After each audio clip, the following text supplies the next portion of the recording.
Hey artists, I want to talk to you a little bit about finances because money really matters, especially when you're trying to go full-time or make a transition to full-time. And I'm going to go over a few different key aspects of what sort of money advice I have, both as an experienced commissioned salesperson when I didn't have a steady income. Also some ideas on how you can ensure that you have real goals and targets so you're not just making it up and hoping for the best. Okay, let's dive into that together. No one is talking about what artists need to do with their money to succeed. That's what this video is about, and I really think you're going to get a lot of value out of it. I'm Colin. I run a school community and a business where we serve artists exclusively with all of our various services to help you earn a better living and spend more time creating art, less time running a business. First, let's start with some very practical and real advice. I was on commission sales when I was 21 years old, and I had a kid and not much else going for me. I actually had to drop out of school to become a dad. I'm okay with that decision, no shade there, and I've had to make it up ever since. Commission was really tough because you'd have good months and you'd have bad months. There's nothing steady about commission. Oftentimes I would be having a really good sales month, but that was just paying off the credit card debt I'd accumulated from the not so good months. And so there is a reality here where I want to be very frank with you that if you don't have the ability to make sure that all your bills are paid and you're fairly stress-free each month, sure, I mean, it's stressful to feel like you're failing, but as long as your bills are paid and you're not worried about going into further and further debt, you can paint and create or take photographs or whatever from a place of at least security, hopefully inspiration. But when you're in desperation, you're not going to make your best work. You're not going to think about your business straight. And I can definitely say from my own experience that was a reality that I needed to face. So stability became more and more important to me. So anyone who's looking to go full time that isn't in a position where financially they can actually make sure their bills are paid and that they're okay, I really, really recommend that you find other sources of income. Even just a job, because you know what, at the end of the day, working in a job is not the end of the world. Everyone does it, and you can actually gain inspiration from that. Ideally, you find jobs where you have flexibility in your time, or you don't need to work all the time in order to make ends meet. That gives you free time to paint or create or whatever, as well as, of course, promote. It's obviously a struggle to do both at the same time. But anyone who's looking at taking a dive in all on their own with no security net, I just want to recommend that you find a way to have some steady income first, okay? I hope that's fair. I don't want to discourage anyone who's thinking like, I'm going to take the plunge. As long as you're okay to take the plunge, take the plunge. Don't have to go take a plunge naked. Have at least a swimsuit and a scuba instructor. I don't know, terrible analogy, but you got to go in when you're ready to go in. Okay. The next thing that I created is actually a really, really helpful tool. And I'm including that in this post. You can actually grab the tool for free right here. It's the Artist Money Math. This is a way to give yourself real targets that you can try to achieve. It's a little different from a sprint because a sprint is all based on activity goals. This is actually like a target. Like, this is how much I need to make to be happy with the income that I'm creating as an artist. And start small. Maybe it's a couple $1,000s a month, $3,000 a month, or maybe you're thinking, I need to replace a full-time salary. So, for me to get from, I'm in my job to I'm doing art full-time, maybe it's got to be the equivalent of $80,000 a year or something like that, which would break down to approximately 6 and change, right? So whatever that is for you, you're going to use this money math calculator to figure out what that actually looks like in terms of real sales. When you know your numbers, when you know, okay, in order to achieve that goal, I need to sell this many of these different tiers of things, you can more easily make decisions strategically about where you're going to be. It's a very clarifying exercise, even if you're not much of a math person. That's why I made this calculator, so you can break it down easily. I'm going to walk you through it in a moment, but first I'd like to just go over tiers of offer. Okay. Every business has an easier time making sales when you have different tiers of what you offer. For instance, I call them high ticket, mid ticket, low ticket, and super low ticket. okay? Or you can think of them as values. So high value, mid value, low, super low. The important is that there's 4 tiers, okay? And that's 4 tiers of different products or offers for your audience. And they can come in many, many shapes and forms, okay? There's what I'm gonna go through with you should be thought of only as examples. Let's go through each tier together. Okay, so we're gonna start with I'm gonna use some frames to illustrate different gold frames. Here's your high ticket offer. Okay, so a high ticket offer is something that's north of $1,000, generally speaking. And for most artists, that's gonna be your originals or your limited editions, especially if you're a photographer, maybe like a fully created, ready to hang product. But heck, I mean, we just sold Cape Dorset prints, which are, lithograph limited edition 1 of 50s. Those are all over $1,000. They're basically original prints. And 50 of them means each one's worth at least $50,000 of sales. So high ticket is anything that's over $1,000. Now, is original work the only thing you can sell for $1,000 or more? No, you could have a workshop that's over $1,000. Maybe it's a 2-day thing, or maybe you're just super high ticket, so people will pay $1,000 to spend 4 hours with you. Who knows, right? High ticket could include a special sort of like Airbnb experience that you invite people to. You don't necessarily have to commit to it because you can cancel in Airbnb, and like you have people come in, maybe it's $1,000 each, and you've got to consider your costs there. But at the end of the day, you've got 6 to 10 people all paying you $1,000. There's some money in that, right? For maybe a weekend away, and you provide certain things along with some workshop experience. So high ticket is where you make real money, but of course, it takes more work to sell high ticket. It takes more time to sell high ticket. So you often don't sell as much high ticket as you will the other tickets, okay? So that's your high ticket offer. Your next offer is mid ticket. This is anything between generally 100 to 1,000. And again, these aren't hard rules. You can change your own tiers. You can say, I think my mid ticket's actually here because my high ticket's way up at $15,000 now. So my mid ticket's gonna raise too. So you're gonna raise these prices as you raise your prices. That's the beautiful thing about art and pricing, is that truly you determine your own pricing. Scary and wonderful, all at the same time. Mid ticket. So mid ticket, like I said, between $100 and $1,000. This is something that can include prints, giclée prints. I find that canvas prints sell really well in this ticket. So for instance, a canvas print is going to cost you, at least from my business, you can get them cheaper. I do really high quality stuff, like around $80 to $200 depending on the size, right? And I'm talking kind of like 16 by 20s and up, right? And you're gonna make my price 3 times more, or maybe 4 times more, or 6 times more. You can do whatever you want. I generally recommend a minimum of 3 times more. So an $80 cost becomes a $240 item. A $200 cost becomes a $600 item. Maybe you wanna add a float frame in on that, and now that's over $1,000. You can actually kind of make a high ticket offer from your mid ticket tier, which is pretty cool. You give clients a choice of sizes with your giclée prints, and next thing you know, you've got something that's easily over $100 with a range, and you can sell those every day. Those are actually really, really good money makers because you can sell them more often than an original, usually. It obviously depends on you and what you have set up. Like if you've got 5 galleries, you're gonna sell more originals selling for you than maybe prints. But if you've got like sort of solopreneur, a website and stuff, and you don't really have a lot of representation, you're gonna sell more prints than you will originals. Making sense, hopefully.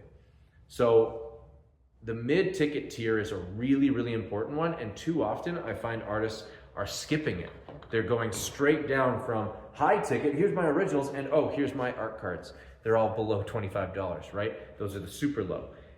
Those are great, but don't skip the mid-tier. The mid-tier, there's money in, right? You sell one canvas print or aluminum print or maybe just a smaller original or something like a small experience like workshops and stuff like that. You sell one of those, that's a few $100. That's a good day, Like, especially if it's dropship, because you literally don't have to work for it. It's literally you got paid, it gets delivered, you made money. That is real creative income. I love that. Okay, so that's mid-ticket. The next is low ticket. I use this very shiny frame for low ticket. Low ticket is below $100, generally between 40 to 100, okay? I find that at least from our clients, the low ticket offers are prints. They are matted prints or just prints in a clear plastic bag. Really, really great to have low ticket stuff at your booth at an art show, like at an art fair, like say Art Fest or something like that, where you've got your table. Those below $100 items, especially these days, everything's like $100. So below $100, it looks like a pretty good deal. You know, you can get a nice art print for $60. Hey, everybody wins. Again, it's probably about 33% cost of goods on that. So, you know, you've got, $25 for a matted print, and you're gonna sell it for 75, that kind of thing. Of course, you control your costs. You can find your own suppliers. It doesn't have to be us. And maybe you can find a better deal. I think though, it's important to pay a little bit more for good quality because that's going to represent your brand better. And ultimately you can charge more. So I would personally always go higher rather than lower. If you sell yourself as the cheap artist, you'll always be the cheap artist. Not that there's anything wrong with that, other than the fact that maybe you're pigeonholing yourself and you can't go up market as easily, which is where the real money is made. Bar none, there's no other way around it, unless you got lots of high volume. Anyway, so low ticket is between $40 and $70. I'm sure you can come up with other things that are low ticket, right? Other than prints, but that is definitely the most popular in this category. The last super low ticket is anything kind of like $40 or even $25 and less. So maybe it's a 5-pack of art cards or a little mug or something like that. I do see often in this tier, people are trying to do things, and there's even been some discussion in our group on this, like they're trying to do mugs, they buy them for 18 and can only sell them for 25. Guys, that's not a good margin for you. Your margin should be at the very least 2 times. When you're retailing, you're putting risk, you're putting your own money into something, you should be able to double your money every time you sell it at the very least. Okay, hopefully that prevents you from underpricing. And if that means buying an $18 mug and selling it for $36, do it. Say it's worth it. Because the beautiful thing about pricing is you should never shop with your own wallet. You don't have everyone else's wallet. You don't know what people are willing to pay until you start just putting the price out there. And you say, yeah, this is worth $36. Now make sure it's a nice mug, but do it. At least double your pricing. It's still in the super low value tier, and you can do lots of things. You could do stickers. Stickers are kind of a fun one because you could like get reams of stickers, maybe spend $1 each, make sure they're kind of nice stickers, like from some nice sticker company, but sell them for $5 each, 6, 7. I've seen 7. That's 7 times your original cost. You sell enough of those, it actually can add up, right? So you just want to make sure that you have something filling out, if not all of these tiers, several of these tiers, right? You want to have a high ticket value, obviously. You want to have that mid ticket value. There's real money to be made there. And then you want to have your low and your super low, especially for fairs and things where volume is important because you're going to be seeing lots and lots of people. Okay, so hopefully that helps. The tool that I created allows you to put in your own sort of average value for each of these offers. And you can kind of make it up and you can play with it. There's a few little columns that you play with. First of all, you set your monthly goal, okay? Next, what you do is you set in your average ticket value. I've pre-populated with what I find is pretty good averages. You populate your cost of goods. This is an important one. We've talked a little bit about it so far. Your cost of goods is going to change depending on the ticket, I find. So if it's an original, and let's say you're a painter, you create a painting. Well, how much did the materials really cost you? Not much. I put in 5% as the cost of goods on that. Like obviously you got to pay for your canvas, or maybe not. Maybe you find a way to, go paint on an old recycled door or something, whatever you want to do. But your cost of goods there is going to be, around 5% of the overall ticket price. You just want to kind of put those numbers in as a general sense. It does not have to be perfect. Do not overanalyze this stuff. This is a sense for you. And I'm going to get to why this matters in a second. If you're enjoying this video, we'd love to have you as part of the community. You can subscribe to the video and you can check us out on School. So your cost of goods for maybe your low and your super low, maybe even your mid-tier items, especially if they're prints or something like that, about 33%. Or like, let's say it's stickers. Stickers is your low one, and we just talked about how like $1 to $5. Well, that'd be a 20% margin. The math is in there for you, but just in case you're wondering, it's like you take the cost, so $1, divide it by the price, and you get the 20%. Like that's the percentage of the thing that the cost is. Okay, Hopefully that makes sense. Talking about numbers is weird, but once you have those two, so you have your average price and your average cost, it's going to tell you how many you need to sell in a month of that thing to make your goal. That's a cool target. And then we go one step further. You have a sales mix. So let's say you have 3 of these 4 categories. Let's say you have your high tickets, obviously, because they're the main thing. You have your mid tickets, and let's say you have some super low, and you just kind of skipped the low tier for whatever reason. And you found that you sell like maybe 1 a month of your originals.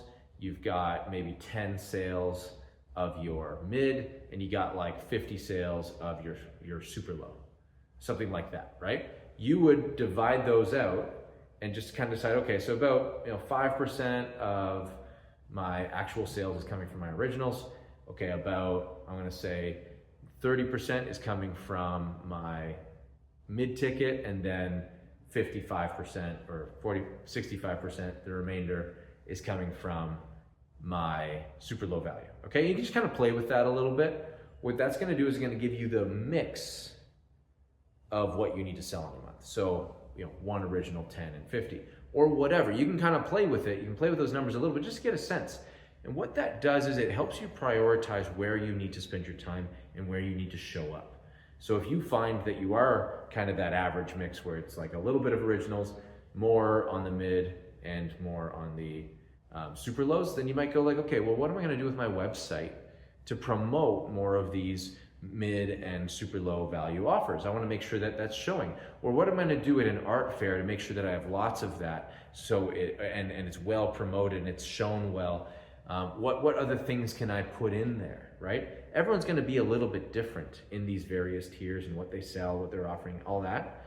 But you get to choose that, play with it, and see, okay, what kind of income can I make from this? Okay? So the idea is to know your numbers. I'm going to take this right back and finish this off with one very short sort of example for myself. When I was a financial advisor, and what I'm selling is insurance products and investment products, I was essentially taught to break down what I want to make in a year by the amount of sales that I have to do, okay? So it would be like, okay, you want to make 100 grand a year, of course you do. So you're going to put that down as your goal. And then you're going to think, okay, well, what's my average sale? And that can be kind of a bit of pulling it out of thin air in some ways, especially with this, because there's so many ranges. Yours at least is a little more concrete. Anyway, I'd pick like, okay, so my average sale, my average commission is going to be about like $1,000 on a client, let's say, okay, if I'm lucky. And then I would break that down. Okay, if that means 100,000 divided by 1,000, I need to work with 100 clients this year that actually buy my stuff. Okay, you see where this is going. How do you get to 100 clients? Well, that's 1 client every 3 days that needs to close. Like, not just like, I just don't see 100 people. I have to see more than that. I have to see probably like if I work with say 3 people and only 1 closes, then I need to see 300 people. So now I've got suddenly like at least a person a day through the year, if not more than that. And you're gonna have your calling days, you're gonna have your planning days, and you're gonna have your meeting days. So you need to break that up. So you only have like 60 meeting days in a year, let's just say. So that'd be like 5 days a month. You do 1 day a week, that's like your meeting day. Well, you need to slam 5 people in every one of those meeting days. You need to make sure that they're booked up. So what you see is as you break down the number, you're breaking down the types of activity you need. So you're gonna look at your mix and you're gonna say, okay, well, I need to sell at least 1 original a month. Well, I should be at least then making an original a month. But do I sell every original? No, I kind of have to make like 3 to 5 of them just to sell 1 often, and I still have the inventory. Those can still move, but it probably makes sense that I at least target to have 3 to 5 made. That also fuels my other stuff. I can get those scanned, I can turn those into prints, release new things. I'm not saying you have to turn yourself into this workhorse or whatever, but a lot of folks aren't doing this math. So they're not even thinking through what it takes to do the production and to do the activity. Like, if you want to make this much money and you know that, okay, at an art fair I tend to make this much, well, how many art fairs do you need to be at? What about galleries? Like, Have you been able to get into one gallery and get a sense of like, okay, well, this gallery is making me about this much a month or this much a year. How many more galleries do I need to get into? You can break down your income goal into these very realistic, concrete tasks. What do I need to produce? Who do I need to contact? Where do I need to be? How do I show up? I knew one artist who didn't wait. He didn't wait for the next art fair. He didn't wait for a gallery to accept him or anything. He just put out a table downtown Kingston and would just have his stuff out. You know, he'd make t-shirts, he'd have paintings on the table, and people would just be walking by. So he's created traffic. He's created a little show for everyone. And, you know, he could get shut down, but you know what? He didn't. Because generally speaking, the bylaw officers see he's not causing any trouble. They're going to leave him alone. So he starts selling right there on the street. And next thing you know, he's making sales and he has a good day. And he's flexible with his pricing. I'm not saying you have to do it that way, but that's the example of type of activity. You know, if that was your approach, how many days of that do you need to do in a month to make your nut, right? At the end of the day, everyone's got a monthly nut or bills or whatever you want to call it. I don't know why that term exists, but I like it, I use it. And that's what you need to fulfill. So I hope that overall this video has helped elaborate a little bit on how you break down your activities and how you think about your finances. I want you to remember this. Art has costs. This is a business to run. So make sure that you're in a place financially that you can support not only your bills, but also the costs of being an artist. This is not easy, okay? And that's why a lot of artists are artists, because they can be. They're in a place of financial security and they can invest in the show fees and the application fees and the materials and, you know, advertising. Like, just they need to put themselves out there. There's costs to all of this stuff. But it's not the only way. You can also do what I just described, where this guy basically bootstrapped. What's the cost of a folding table? You can probably borrow one. Nothing. So maybe you need to get out there and do stuff. If you don't have the budget, then you're gonna need to get creative, okay? And if you're out of a job and you can't get a job and you're gonna go full time with this, then you're probably gonna need to get creative, because the traditional paths will be more expensive. So anyway, I hope this is a good overview of finances for artists. I would really welcome your questions. Be as specific as you want to be. And I think it's okay to be a little bit vulnerable with finances. I'm not shy about the fact that it's been hard. Like, it has been hard to be a dad and grow and make income. So you can be too right here. This is a safe space. I'll do my best to answer every question that comes up, and how you decide what to invest in and all that good stuff. And definitely use this calculator to help you clarify what you need to do. All right, thanks for watching, and I'll see you in the community. Thanks for watching this video. If you want to learn more about us, check out kingstonframeworks.ca. That's where you can learn all of the ways that we serve artists besides content.